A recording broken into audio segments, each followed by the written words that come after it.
Hey everyone, welcome back to my channel. In today's video I have my February wrap up for you. This month I only read 8 books. It was kind of a terrible reading month for me, but let's just get into the books. So like I said, this really was not a good reading month for me. I haven't really read a book in a long time, I think, that I've really truly loved.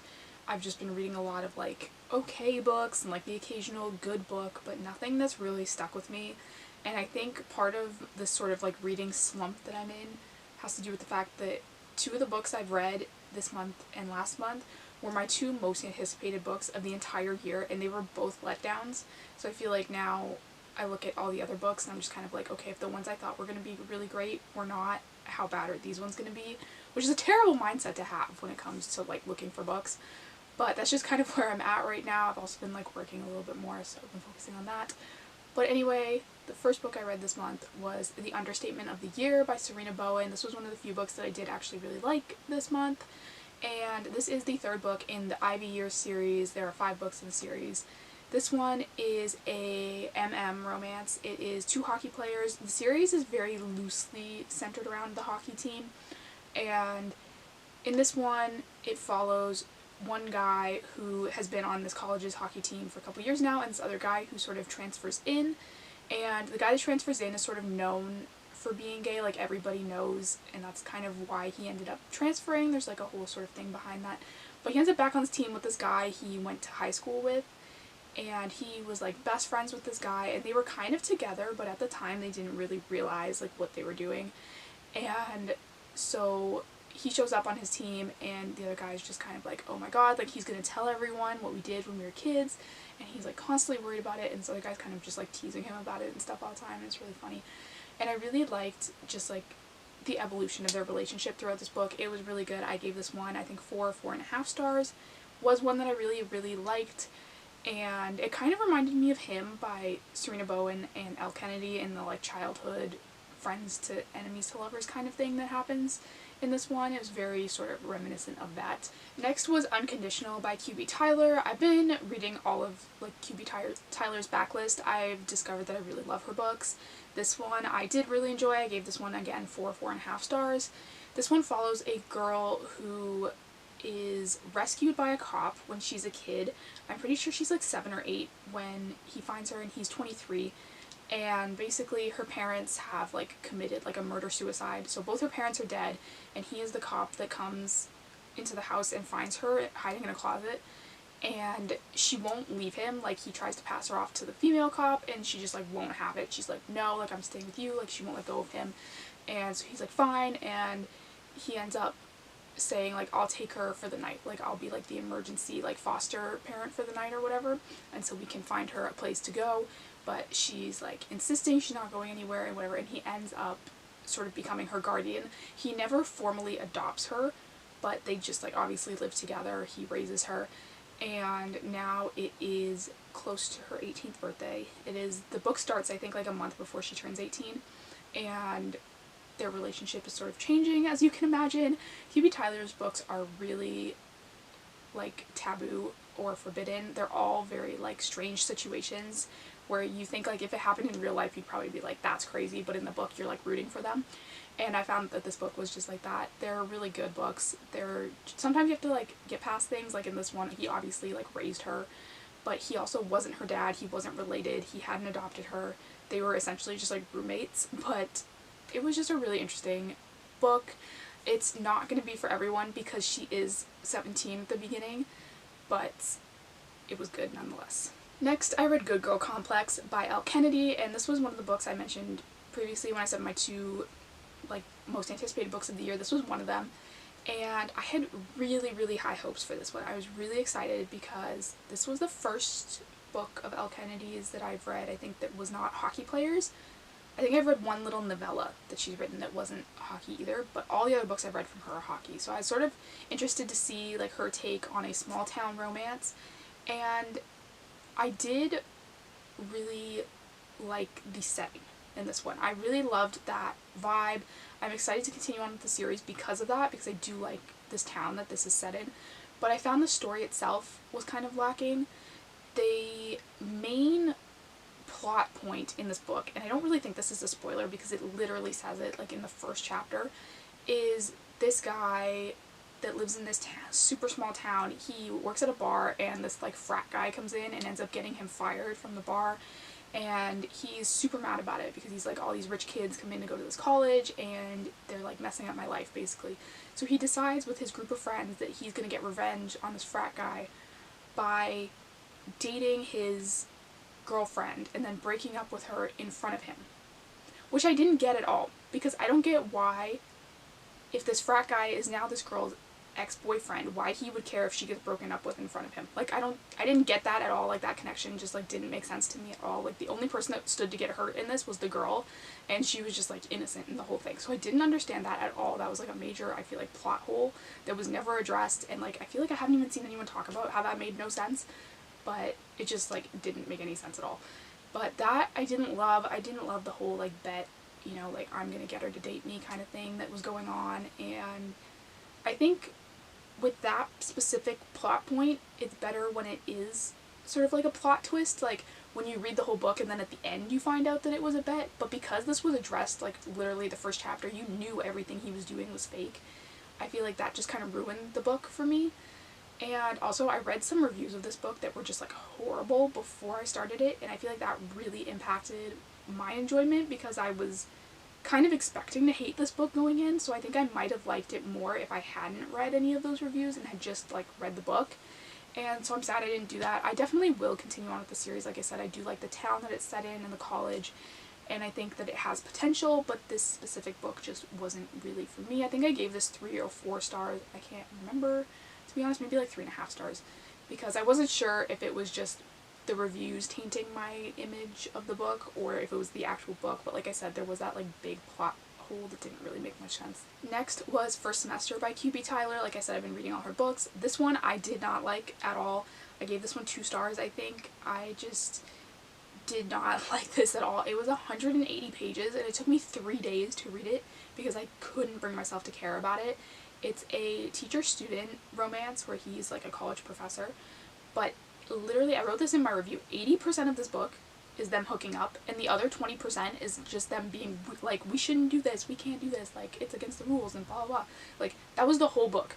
There was no information about them as people. There was no, you know, snippets into their lives outside of each other. It was literally all them hooking up and all them complaining about how they shouldn't be hooking up. And I was just so bored. Like, I did not care at all. In fact, this book was so, like, straightforward that I usually write I have a book right here. I usually write a half a page summary for every book that I read. Don't like read that too closely, don't want book spoilers, but I write a half page summary for every book that I read so that I don't forget. And like when I'm filming videos like this, I can look back and see what the book was about. And for that book, I didn't even write a summary because I was like, you don't even need one. The entire summary of the book is student professor dating and it's forbidden. Like, that would have been all I could have written in this book, like, because there was no plot or anything outside of that. And so I was just really disappointed in this one. I'm kind of sad because this is like the first in a series for her, so I don't know that I'm going to continue on with the series either, but it was just a big disappointment.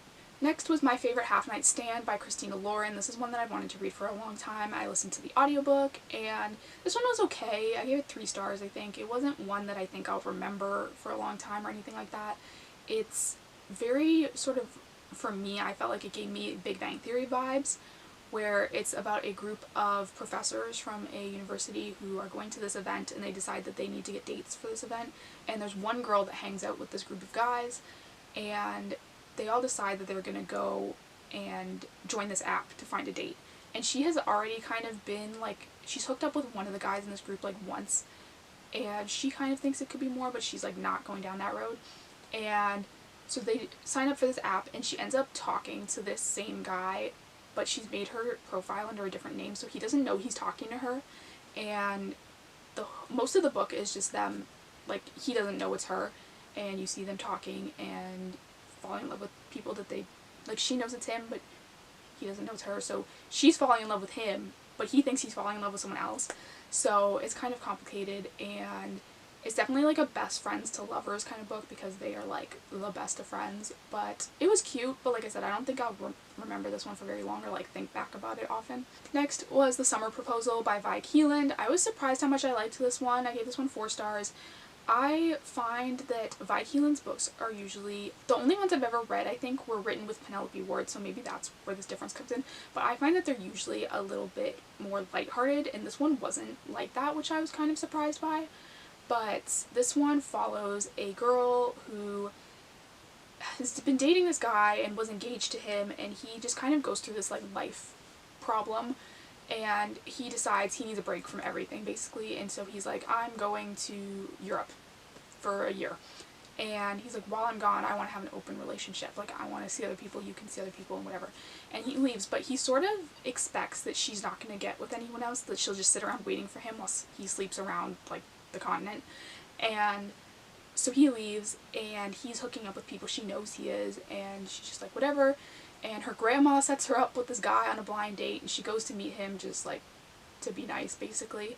And she goes out with him, and this guy, Max, shows up, and pretends he's her blind date until her blind date shows up, and she gets to know him, and he invites her to the hockey game down the street. So she's like, okay, I'll come and meet him because my date sucked. So she's walking down the street, and she goes to this hockey game, and she gets to her seat, and he is just not there. And she's like, great, now the guy that I actually did want to see has stood me up. And she's sitting and she's talking to a girl that's a couple seats over from her, and they're talking about the players and different things, and she's kind of sad that he hasn't shown up. And then right as she's getting up to leave, she sees his face on like the big screen because he is a hockey player. So he's actually on the ice. He wasn't gonna sit and watch her, he was just at the game.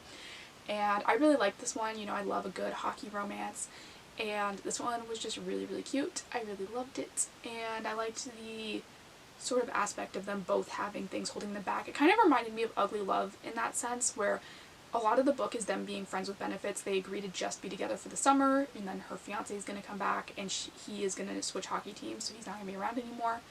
And so it's very like reminiscent of Ugly Love, where they're like, it's friends with benefits, and there's something like holding them back from being more than that. So if you like that book, you might like this one, but I really liked this one. Next was The Shameless Hour by Serena Bowen. This is number 4 in the Ivy Years series. This one I did not like either. I gave this one 2.5 stars, I think. I just was so disappointed in this story. One of the things with this book was that the girl in it, Bella, was mentioned a lot in the 3rd book that I mentioned at the beginning of this video, and I just like fell in love with her in that book. Like, I was so excited to see her story. And even the synopsis, like, I was okay with the synopsis, but actually reading the book was just not good. I didn't like that. One of the things that I liked about her character in the other book was she's known for sleeping with like the entire hockey team, basically. Like, they all kind of joke about the fact that she slept with all of them, and it's just like a known thing, but they don't treat her worse because of it. And I find a lot of times in hockey romances, I hate how they talk about the puck bunnies as if they're beneath them, and like, you know, these girls that want to sleep with them are like beneath them, even though they're still sleeping with them. So I'm like, they're obviously not beneath you. And it just like, that always bothers me.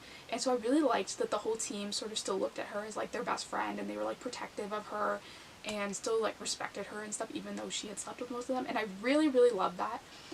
But I felt like this book just turned her into like a walking stereotype for that kind of person. And I really, really hated that. I hated the entire like plot point. I didn't really love the romance. I felt like it was almost like forced, which was really strange. Like, I don't know, the whole book just seemed off to me. I didn't like it. I've had, like I said, such high hopes for her story because I liked how she was portrayed in the previous book, but I just didn't love how she was shown in this book, and so I'm kind of sad about that. Lastly, I read Electric Idol by Katie Roberts. I was a little hesitant going into this one because, like I said, I'd already had a terrible reading month, and Katie Roberts books for me are such hit or miss books. I either really like them or really hate them, and I've hated most of them, to be honest. There's only 2 that I can say I actually liked, and one of them was this one, actually. I think this one was pretty good. It was definitely an improvement, I think, on Neon Gods. I didn't love Neon Gods. I gave this one 4 stars, and I really liked that sort of, there's a very specific like marriage of convenience trope that I like, and it's the ones where they sort of have to get married. Not because it's just like convenient, like not because someone's trying to get a visa into a country or something, but because they literally have to get married. And that was the case in this book, where it follows Psyche and Eros is the son of Aphrodite, and Aphrodite basically orders Psyche to be killed, and Eros is the one that's going to kill her. But she has helped him at a party like the week before and helped like bandage him up when he came in covered in blood and whatever. And he's just like, wow, that's the first time a person's ever been nice to me, like I can't kill her. And so he goes to kill her basically, and then at the last second decides that he has a solution to this problem, and it's that they're going to get married. And that will, you know, get Aphrodite off their backs. She won't care. She won't want to kill his one true love and whatever. And so they get married. And like I said, I really love that like specific marriage of convenience trope where they're sort of forced together and they kind of like don't even really like each other, but they just like have to deal with it. And so like I said, this one I definitely did like more than some of her other books. It was pretty good. Still, like I said, none of these were like my favorites of all time or anything, but this one was okay. I should probably also mention, I'm pretty sure it was this month, I DNF'd Court by Tracy Wolff, which is the 4th book I think in the Crave series. I just like was not in the right headspace to listen to that book. I was kind of passively listening to it, and then I realized that I had no idea what was going on in the book anymore. Like, they were introducing characters that I didn't know who they were, and it was just, I was not paying attention. So I ended up just like pausing, I think at like 60% or something, and just returning it and being like, I'll read this at another time. Wasn't that it was bad or anything, it's just I've been in such a weird book mood because I haven't been liking anything I'm reading, so I just decided to put that on the back burner for now. And so that was everything I read this month. Thank you guys so much for watching. Don't forget to hit the subscribe button down below. I do new book videos every single week, and I'll see you next time.